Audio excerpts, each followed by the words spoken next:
Olhos, Pai, obrigado. Obrigado, Senhor, por essa noite. Eu te agradeço porque o Senhor tem sido tão bom conosco, pois essa é a sua essência. Tu és bom. Tua fidelidade, tua misericórdia são inesgotáveis. Muito obrigado por isso. Te apresentamos, Deus, agora esse momento da palavra pregada. Que o Senhor fale mais uma vez aos nossos corações. Que possamos estar atentos. Que nesse momento todo pensamento que esteja contrário a te adorar, a te ouvir, todo pensamento de problema, de dificuldade, nós repreendemos em nome de Jesus. Que a nossa mente nesse momento esteja cativa à tua palavra, a ouvir a tua voz, guardar no coração e colocar em prática. Em nome de Jesus. Amém. Eu queria iniciar essa ministração com uma imagem. Coloca na tela essa imagem aí, Yasmin, por favor. Tá aparecendo aí já? Quem lembra, conhece esses pratos, esses conjuntos? Duralex, alguém já usou isso? Na casa de meus pais até hoje tem. Sempre quando eu vou almoçar lá, minha mãe coloca a mesa e tem esse conjunto. E olha que interessante que recentemente começou a ser burburinho na internet, falar sobre esse prato. Muitas pessoas nem conheciam. E aí tem pessoas vendendo isso na internet, preços absurdos, pela qualidade, por essa moda de ser algo mais retrô. Mas o interessante é que esses pratos, esse conjunto em si, ele ficou conhecido por ser algo inquebrável. Lógico que quebra, mas ele foi feito de material muito resistente para que não pudesse quebrar. E nós precisamos usar o exemplo da Duralex, dessa linha aí, principalmente essa linha âmbar, que é a linha que ficou mais conhecida no Brasil principalmente, e sermos assim na nossa vida. Buscar sermos inquebráveis. O que isso quer dizer? Vamos lá, 2 Coríntios, capítulo 4, verso 8 e verso 9. 2 Coríntios, capítulo 4, verso 8 e 9.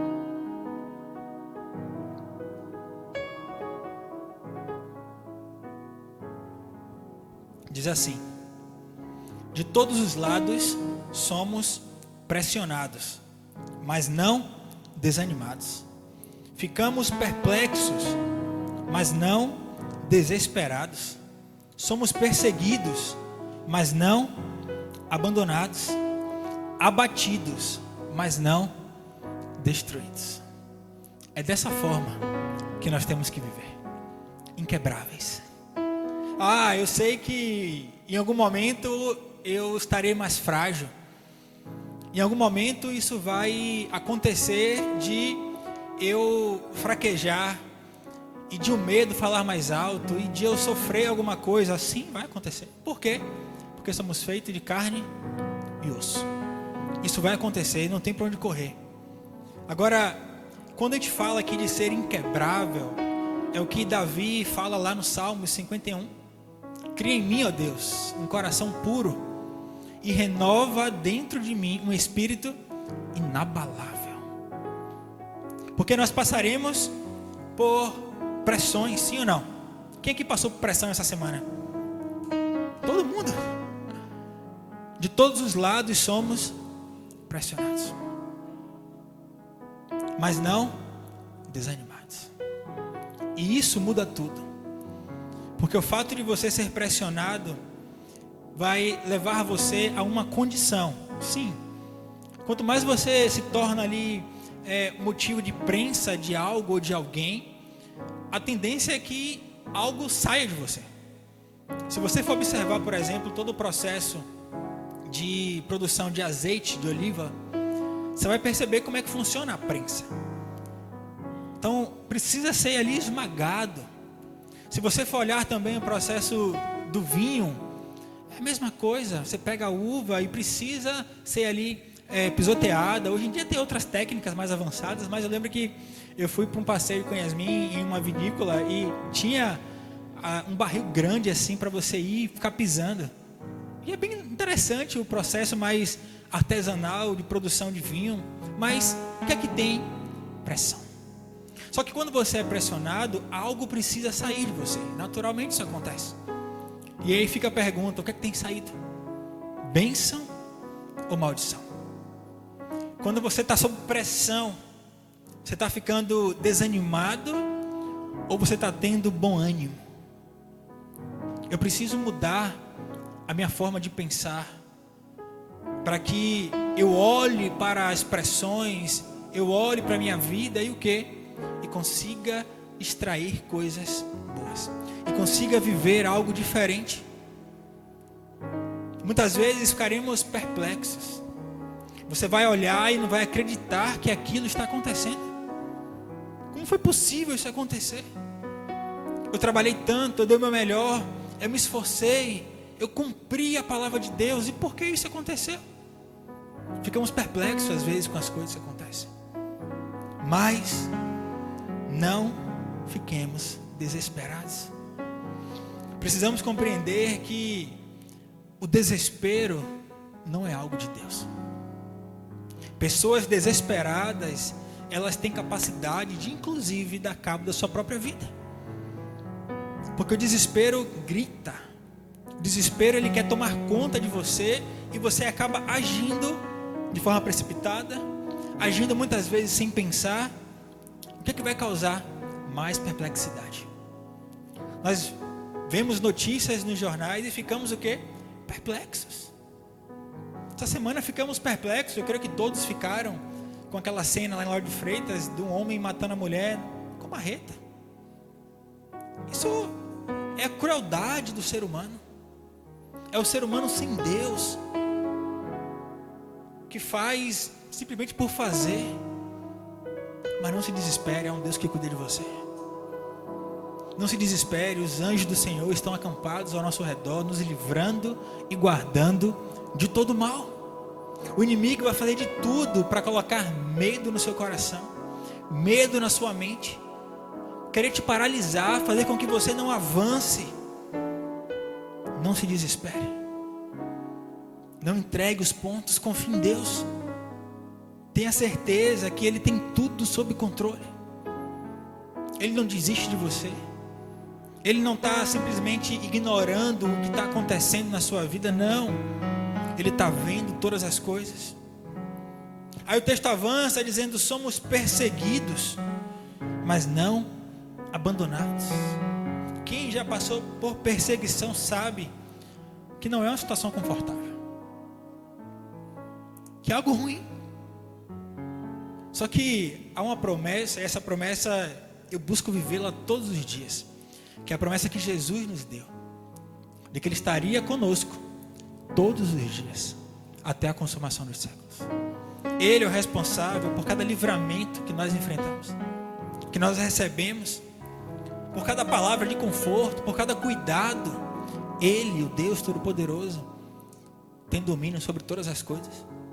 Agindo Ele, quem pode impedir? Ninguém. Então não desanime, não se desespere, mesmo sendo perseguido.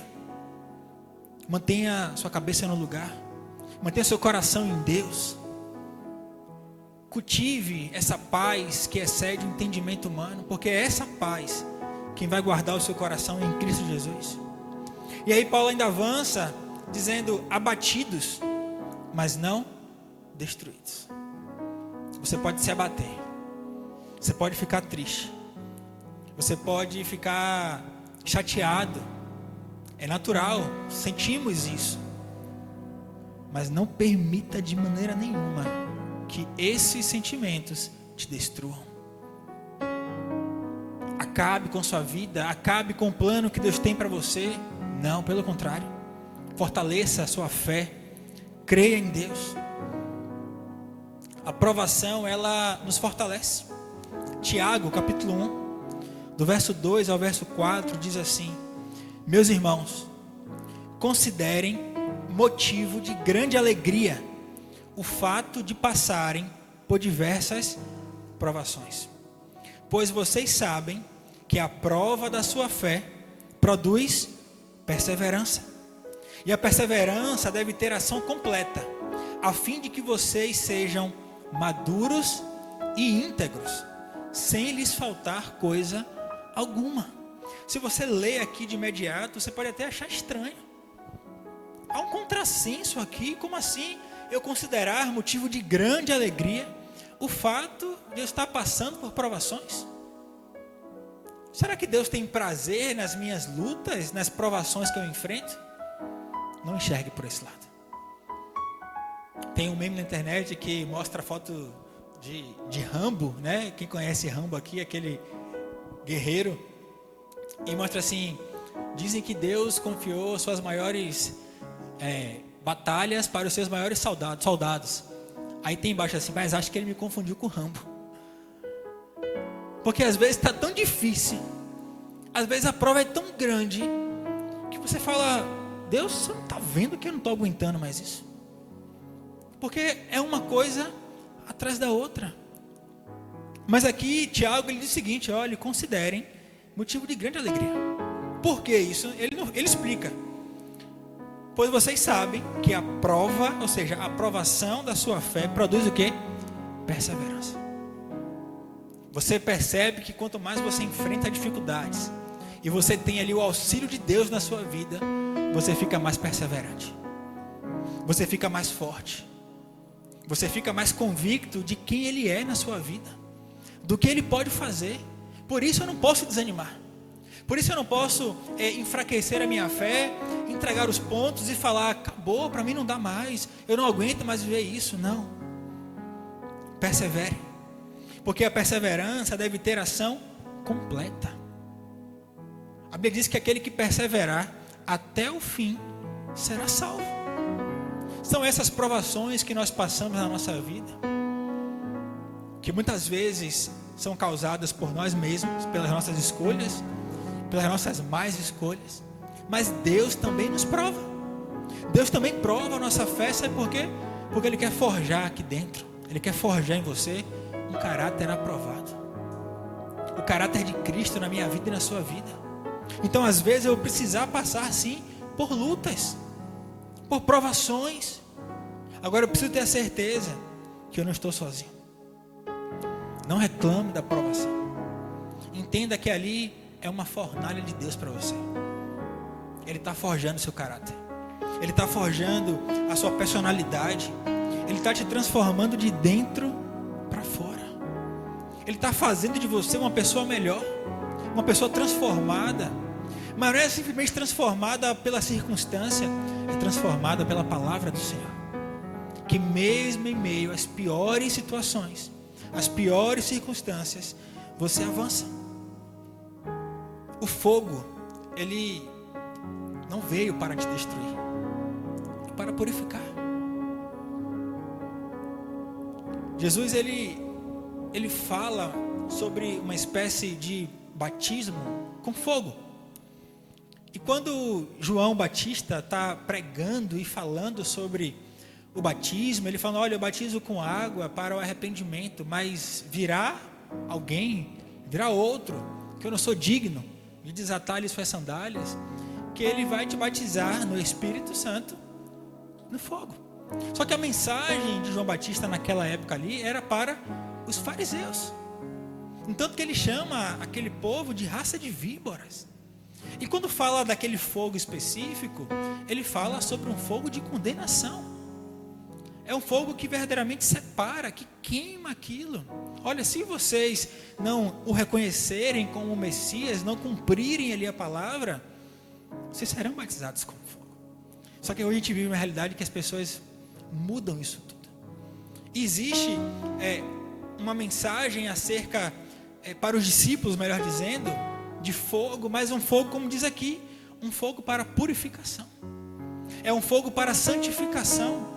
Não é um fogo para poder falar mais alto, não é um fogo para você fazer isso, aquilo, não. É um fogo para te purificar. Tem muitas coisas que precisam passar pelo fogo para serem purificadas. O fogo tem esse poder, tem essa potência. Olha o que diz 1 Pedro, capítulo 1, versos 6 e 7. Nisso vocês exultam, ainda que agora, por um pouco de tempo, devam ser entristecidos por todo tipo de provação. Assim acontece para que fique comprovado que a fé que vocês têm, muito mais valiosa do que o ouro que perece, mesmo que refinado pelo fogo, é genuína e resultará em louvor, glória e honra quando Jesus Cristo for revelado. Aqui Pedro ele fala, olha, você pode até ficar triste por todo tipo de provação que você enfrenta. Assim acontece para que fique comprovado o quê? A nossa fé. A fé que você tem. Essa fé é inabalável. Essa fé que vai mudar o nosso contexto. Só que talvez você não consiga enxergar esse resultado amanhã. Mas no dia que Cristo for revelado, você vai celebrar com Ele. Você vai viver de forma perfeita, sem manchas, sem mazelas, com o nosso corpo glorificado. A nossa fé, ela é mais valiosa do que o ouro.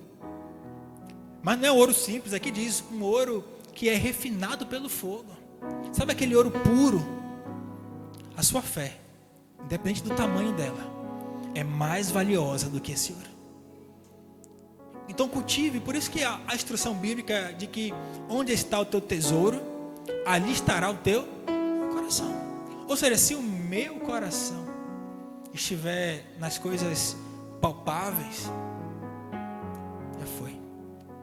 Por isso que eu preciso ter como meu principal tesouro a minha fé em Deus, a minha vida em comunhão com Cristo, porque o meu coração estará ali, não estará nas coisas perecíveis aqui da terra. Eu entendo que estamos vivendo em um mundo e que nós precisamos de coisas aqui na terra para vivermos.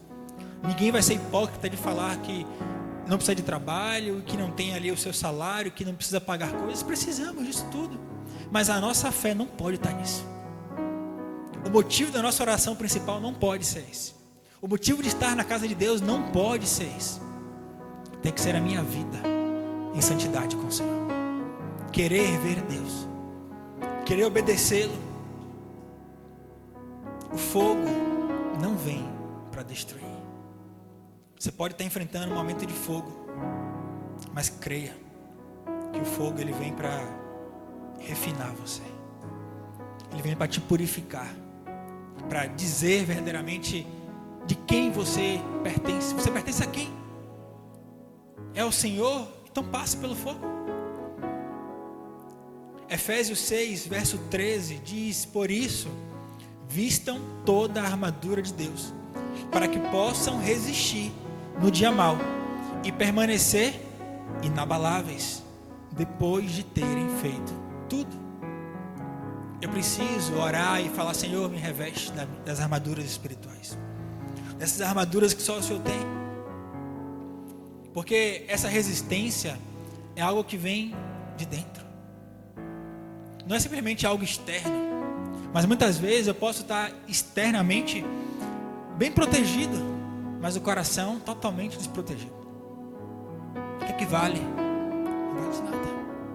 Se você for observar as pessoas que utilizam colete à prova de balas, normalmente o colete ele protege as áreas mais vitais, porque sabe que se atingir ali regiões específicas ali, pode ser o fim. Aí muitas vezes nós nos cobrimos de tantas coisas, de tantos argumentos, de tantas falácias, mas esquecemos de cobrir o nosso coração. Por isso que Provérbio diz: de tudo que se deve guardar, guarde o teu coração, porque dele procede as fontes da vida. O que é que você tem guardado mais? É o seu patrimônio, é a sua casa, é a sua família, ou o seu coração, a sua mente? Que possamos aprender a guardar o nosso coração, porque o que vai gerar resistência é o que está aqui dentro. Mateus capítulo 7, verso 24 e 25. Aquele que ouve estas minhas palavras e as pratica é como um homem prudente que construiu a sua casa sobre a rocha. Caiu a chuva, transbordaram os rios, sopraram os ventos e deram contra aquela casa, e ela não porque tinha seus alicerces na rocha. Uma coisa é você cavar na areia, você vai cavar um pouquinho ali, pronto. Agora quando você vai cavando mais, você vai achar ali algo sólido. Ali tem que ser a sua fundação. O que é que você tem de mais sólido na sua vida? É a palavra de Deus? Construa a sua casa sobre ela. É a presença de Deus? Construa a sua casa sobre esta presença. Porque aí, como diz aqui o texto, vai cair a chuva, vai transbordar os rios, os ventos soprarão, vai bater contra aquela casa, mas ela não vai cair. Você será o quê? Inquebrável. O Duralex. Você vai ser como o prato do Duralex, só que muito melhor, muito mais aperfeiçoado. E por fim, tem um texto interessantíssimo, Daniel, que fala sobre os 3 jovens na fornalha: Sadraque, Mesaque e Abednego. E ali, esse texto é muito emblemático, porque eles descumpriram uma ordem do rei. Eles não se prostraram ali diante da estátua que foi feita para que todo mundo adorasse aquela estátua. E o rei Nabucodonosor determinou que aqueles 3 jovens, que eram tementes a Deus, fossem lançados na fornalha. E ainda pediu que aquecesse aquela fornalha muito mais, a ponto de que quando os soldados foram lançar aqueles 3 jovens, foram consumidos por aquele fogo. Só que um fato interessante aconteceu. Quando os 3 estavam dentro da fornalha, o rei olhou e não viu 3, viu 4. E disse que o 4º homem ali era semelhante ao filho dos deuses. Foi as palavras dele. E tiraram aqueles homens e nada, nem um fio de cabelo foi queimado. As suas roupas estavam intactas, suas peles perfeitas. E o que me chama a atenção é que antes mesmo daqueles 3 jovens adentrarem naquela fornalha, o 4º homem já estava lá esperando. A provação que você acha que está enfrentando sozinho, sozinha, o 4º homem já está lá com você. O 4º homem está ao seu lado, te ajudando, te livrando, te guiando, te fortalecendo, te dando sabedoria, discernimento. Não duvide disso. Apenas seja fiel ao Senhor. Busque honrá-lo de todo o seu coração. Busque viver essa verdade do Evangelho de forma genuína, sem meninice, buscando viver um Evangelho sério de Cristo que transforma vidas. Não é um Evangelho à base de troca, de interesse, não. Um Evangelho de renúncia, um Evangelho de cruz, um Evangelho de transformação, de mudança de vida. É esse Evangelho que vai nos garantir essa presença inabalável do Senhor. Sermos inquebráveis no nosso espírito. Entendermos que estamos primeiro crescendo para baixo, aprofundando as nossas raízes em Deus, para que depois Ele possa proporcionar um crescimento saudável, seguro, sabendo que nós não iremos nos desviar da palavra dEle, mas iremos manter o nosso alvo, que é Cristo. Isso tem que ser o nosso propósito. Amém? Se coloque de pé em nome de Jesus. Deus, você precisa compreender que Ele é um feitor que constrói caminhos, que muda histórias, que muda contextos, para fazer com que a gente viva uma vida melhor.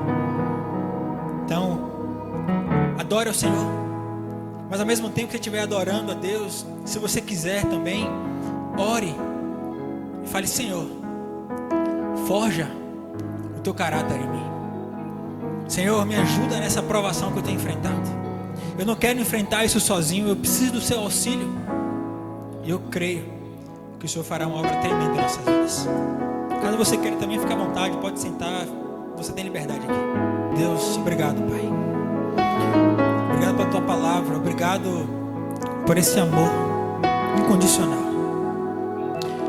Obrigado, Pai, por cada cuidado. Queremos sim considerar motivo de grande alegria passarmos por provações, porque nós sabemos que a prova da nossa fé vai produzir perseverança. Que possamos ser provados e aprovados em nome de Jesus. Se alguém, Deus, nesse momento está precisando de força para enfrentar as provações, que nesse momento o Senhor possa tocar de forma especial e conceder a força necessária. Concede, Deus, a mais da tua graça, que é um favor imerecido, para que possamos viver, Deus, a plenitude da tua palavra. Que essa palavra faça morada em nossos corações, que possamos verdadeiramente nos alegrarmos e entender que tudo tem um propósito, tudo tem um tempo, e no tempo certo o Senhor entrará com providência, mudará cenário. Mas se não mudar o cenário, nos muda, Pai. Transforma a nossa mente, transforma o nosso coração,